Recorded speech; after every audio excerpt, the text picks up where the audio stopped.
बहुत समय पहले चंदनपुर के जंगल में टुनटुनी चिड़िया अपने पति गोलू कबूतर के साथ रहती थी। गोलू कबूतर आइसक्रीम बेचा करता था। उसके पास 2 गायें थी। उसी का वो दूध निकालता और उससे आइसक्रीम बनाता था। इस काम में टुनटुनी भी उसकी मदद किया करती थी। एक दिन गोलू कबूतर अपनी दुकान पर आइसक्रीम बेच रहा था, तभी कालू कौवा उसकी दुकान पर आता है। अरे ओ गोलू, आजकल तेरी दुकान पर ग्राहकों की भीड़ लगी रहती है। चल ला, दे मेरा हफ्ता। कैसा हफ्ता कालू भैया? तुमने कोई नया धंधा शुरू किया है क्या? मैं तुम्हें कोई हफ्ता नहीं दूंगा, चला जाए यहाँ से। क्या कहा? तू मुझे हफ्ता नहीं देगा? मैं तुझे अभी सबक सिखाता हूँ। कालू कौवा अपने साथियों के साथ मिलकर गोलू कबूतर की दुकान तोड़ देता है और वहाँ से चला जाता है। गोलू कबूतर अपनी टूटे हुए दुकान को देखकर फूट फूट कर रोने लगता है और रोते रोते अपने घर जाता है। गोलू कबूतर को रोते देखकर टुनटुनी चिड़िया उससे पूछती है, क्या हुआ जी? तुम क्यों रो रहे हो? जल्दी बताओ, मेरा दिल बैठा जा रहा है। क्या बताऊँ टुनटुनी, कालू कौवे ने मेरी आइसक्रीम की दुकान तोड़ दी। समझ नहीं आ रहा है अब घर का खर्च कैसे चलेगा। तुम चिंता मत करो, सब ठीक हो जाएगा। अभी तुम परेशान हो, चलो भोजन करके सो जाओ, कल सुबह फिर से आइसक्रीम बनानी होगी। भोजन करके गोलू कबूतर सो जाता है। अगली सुबह जब टुनटुनी गाय का दूध निकालने लगती है तो एक भी बूंद दूध नहीं निकलता। उसकी दोनों गायों ने दूध देना बंद कर दिया था। हे भगवान, ये तूने क्या किया? सारी मुसीबत एक ही बार आ गई। कल कालू कौवे ने दुकान तोड़ दी और आज गाय ने दूध देना भी बंद कर दिया। हमारे पास तो इतने पैसे भी नहीं है कि हम लोग नई गाय खरीद सके। अब हम लोग क्या करेंगे? हम लोग तो पूरी तरह से बर्बाद हो गए। टुनटुनी चिड़िया गोलू कबूतर के पास जाकर उसे सारी बात बताती है। ये सब क्या हो गया जी? अब कैसे घर चलेगा? इतने पैसे भी नहीं है कि हम लोग फिर से दूसरी गाय खरीद कर लाए। गोलू कबूतर और टुनटुनी चिड़िया अपनी किस्मत पर रोने लगते हैं। उसी समय टुनी चिड़िया उनके घर आती है। अरे ओ टुनटुनी, जरा दूध दे दे मुझे, मेरी पोती भूखी है। जब वो टुनटुनी चिड़िया को रोते हुए देखती है तो उससे पूछती है, क्या हुआ टुनटुनी, तू इस तरह क्यों रो रही है? क्या बताऊं टुनी बहन, मेरे सिर पर तो मुसीबतों का पहाड़ टूट पड़ा है। कल कालू कौवे ने मेरी आइसक्रीम की दुकान तोड़ दी और आज मेरी गायों ने दूध देना बंद कर दिया। कुछ समझ में नहीं आ रहा है, आगे मेरा घर कैसे चलेगा? टुनटुनी तू चिंता मत कर, सब ठीक हो जाएगा। मुझे एक महात्मा ने जादुई बीज दिए थे, मैं वही लाकर तुझे देती हूँ। मेरे पास कोई जमीन नहीं है, इसीलिए वो अभी तक पड़ी हुई है। तू उसे अपने आंगन में बिखेर देना। तो चल मेरे साथ मेरे घर, मैं तुझे अभी वो बीज देती हूँ। टुनटुनी चिड़िया टुनी के साथ उसके घर जाती है। टुनटुनी, ये ले बीज, भगवान का नाम लेकर इसे तू बिखेर देना। टुनटुनी चिड़िया बीज लेकर अपने घर आती है और भगवान का नाम लेकर उस बीज को अपने आंगन में बिखेर देती है। अगली सुबह जब टुनटुनी अपने आंगन में देखती है तो उसका पूरा आंगन पूरी तरह से आइसक्रीम से भरा पड़ा था। छोटे छोटे पौधे पर रंग बिरंगे आइसक्रीम लगे हुए थे। ये बात टुनटुनी खुशी खुशी अपने पति गोलू कबूतर को बताती है। फिर दोनों मिलकर आइसक्रीम को इकट्ठा करते हैं। अब हमें चिंता करने की कोई जरूरत नहीं है जी, अब हमारे पास आइसक्रीम के ये जादुई बीज हैं। गोलू कबूतर उन आइसक्रीम को अपने घर के पास ही बेचने लगता है। आइसक्रीम के कई फ्लेवर होने के चलते पक्षियों की भीड़ लगने लगती है। कुछ ही दिनों में गोलू कबूतर बहुत सारे पैसे कमा लेता है। फिर वो अपनी एक बड़ी सी आइसक्रीम की दुकान खोलता है। टुनटुनी चिड़िया टुनी चिड़िया को धन्यवाद देती है कि उसी के चलते उसके बुरे दिन कट गए। अब टुनटुनी चिड़िया गोलू कबूतर के साथ खुशी खुशी रहने लगती। सुंदरवन में टुनी चिड़िया अपने बेटे रामू कौवा और बहू टुनटुनी के साथ रहती थी। रामू के पास एक पुश्तैनी खेत था, पर रामू उस पर खेती नहीं करता था। उसकी माँ उसे बार बार खेती करने के लिए कहती थी, बेटा रामू, तो खेती क्यों नहीं करता?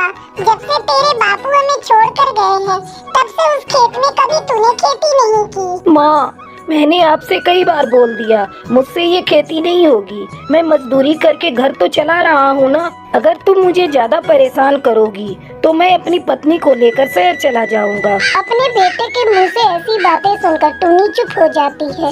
कुछ दिन इसी तरह गुजर जाते हैं। एक दिन रामू कौवा अपनी माँ से कहता है, माँ मुझे शहर में बहुत अच्छी नौकरी मिल गई है। मैं कल ही टुनटुनी को लेकर शहर जा रहा हूँ।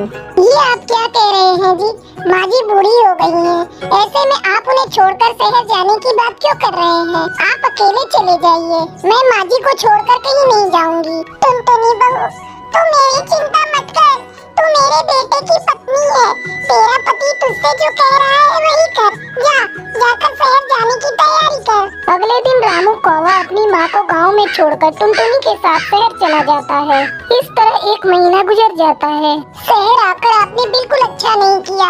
मेरा मन यहाँ बिल्कुल भी नहीं लग रहा है। बार बार माँ जी की याद आ रही है। पता नहीं वो किस हाल में होंगी। टुनटुनी तू बेकार में परेशान हो रही है। माँ ठीक होगी। मैंने कल ही उन्हें पैसे भेज दिए हैं। दिन गुजरने लगते हैं और टुनटुनी 2 प्यारे प्यारे बच्चों की माँ बन जाती है। एक दिन टुनटुनी के पास उसके गांव से फोन आता है। टुनटुनी बहू, तेरी सास की हालत बहुत खराब है। बार बार वो तुझे और बच्चों को याद कर रही है। तू एक बार आकर उससे मिल ले। सुनते हो जी, जल्दी उठो।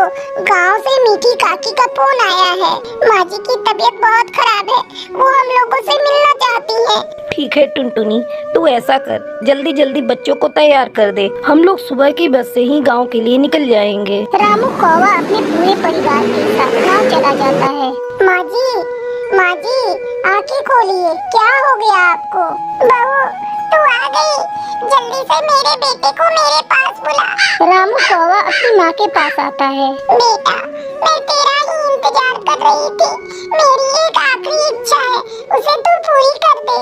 हाँ माँ, तू बोल, मैं तेरी हर इच्छा को पूरा करूँगा। बेटा, मैं चाहती हूँ तू यहीं रहकर खेती करे। इतना कहकर रामू कौवा की माँ टूनी चिड़िया मर जाती है। रामू कौवा फूट फूट कर रोने लगता है। माँ, मैं तुम्हारी अंतिम इच्छा को जरूर पूरा करूँगा। वो टुनटुनी के साथ अपने खेत में जाता है। टुनटुनी, हमने खेत की सफाई तो कर दी, लेकिन इस खेत में हम उगाएंगे क्या? मेरी तो समझ में कुछ नहीं आ रहा है। ये देखो मूंगफली के दाने, ये मुझे माँ जी के तकिए के नीचे से मिला है। हम इसे ही अपने खेत में बिखेर देते हैं। फिर दोनों पति पत्नी मूंगफली के दाने को खेत में बिखेर देते हैं। कुछ ही दिनों में उनके खेत में मूंगफली के छोटे छोटे पौधे उगाते हैं। रामू कौवा समय समय पर उसमें खाद और पानी डालने लगा। अपने लहलहाते हुए फसल को देखकर रामू कौवा बहुत खुश हो रहा था। टुनटुनी, आज मुझे पता चला माँ क्यों बार बार मुझसे खेती करने को कह रही थी। हाँ जी, माँ जी इसीलिए कह रही थी ताकि हमें भोजन के लिए इधर उधर भटकना न पड़े। फिर वे सभी खुशी खुशी रहने लगते हैं। भवानीपुर के जंगल में चमेली कौवी अपनी 2 बहुओं के साथ रहती थी। उसकी बड़ी बहू का नाम टूनी और छोटी का नाम टुनटुनी था। एक दिन चमेली कौवी टुनटुनी के पास आकर कहती है, टुनटुनी बहू, आज से घर का सारा काम तुझे करना पड़ेगा। थोड़ा बहुत मैं भी तेरा हाथ बटा दिया करूँगी। क्यों माँ जी, आप ऐसा क्यों कह रही हैं? टूनी भाभी तो घर का सारा काम करती थी। आपको तो पता है मुझे काम करना बिल्कुल पसंद नहीं। अरे बहू, मैं तो तुझे बताना ही भूल गई थी। टूनी बहू माँ बनने वाली है। ये लो काजू बादाम वाला दूध, ले जाकर टूनी बहू को दे दो। टुनटुनी दूध का गिलास लेकर टूनी चिड़िया के कमरे में जाती है। ये लीजिए भाभी, काजू बादाम वाला दूध माँ जी ने आपके लिए भेजा है। टूनी दूध पी लेती है और ग्लास को टुनटुनी के हाथ में देते हुए कहती है, टुनटुनी जरा मेरे कमरे की सफाई कर देना, बहुत गंदा हो गया है। बड़ी आई मुझसे कमरा साफ करवाने वाली, मैं इनकी नौकरानी हूँ। खुद तो बिस्तर पर पड़ी पड़ी महारानी की तरह ऑर्डर दे रही हैं। इस तरह कुछ दिन बीत जाते हैं।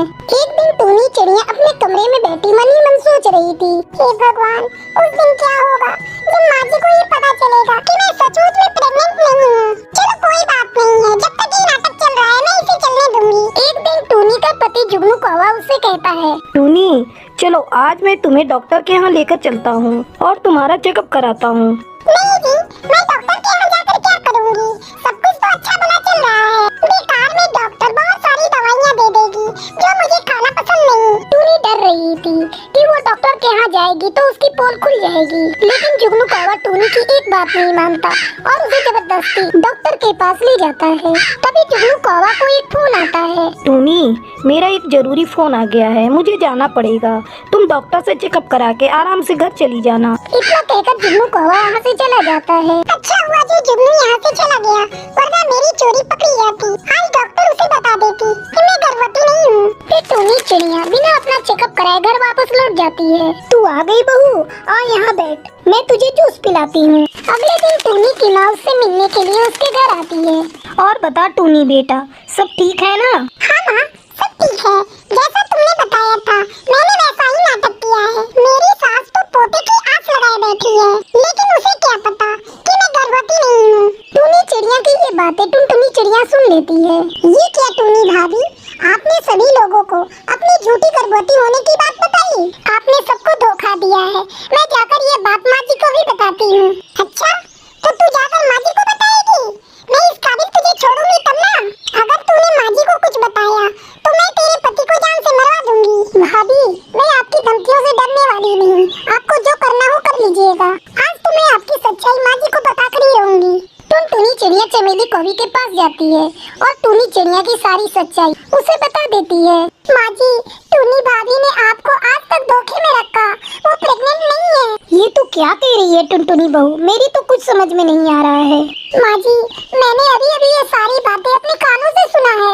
टूनी बहू, ये मैं क्या सुन रही हूँ? तुमने मुझे बहुत बड़ा धोखा दिया है। अब तुम यहाँ एक पल नहीं रुक सकती। तुम निकल जाओ मेरे घर से। माँ जी, मुझे माफ कर दीजिए। मैं अपनी माँ के बहकावे में आ गई थी। मैं अभी माँ नहीं बनना चाहती थी, लेकिन आप तो पोते की रट लगाकर बैठी थी। ऐसे में मैं क्या करती? बहू, तूने एक बार मुझसे कहा होता। मैं तुम दोनों बहुओं को बहुत प्यार करती हूँ। ये तुम्हारी पहली गलती है। मैं तुम्हें माफ करती हूँ, लेकिन आगे से ध्यान रखना, ऐसी गलती दोबारा मत करना। चमेली कौवी टूनी चिड़िया को गले लगा लेती है। फिर सभी खुशी खुशी रहने लगते हैं।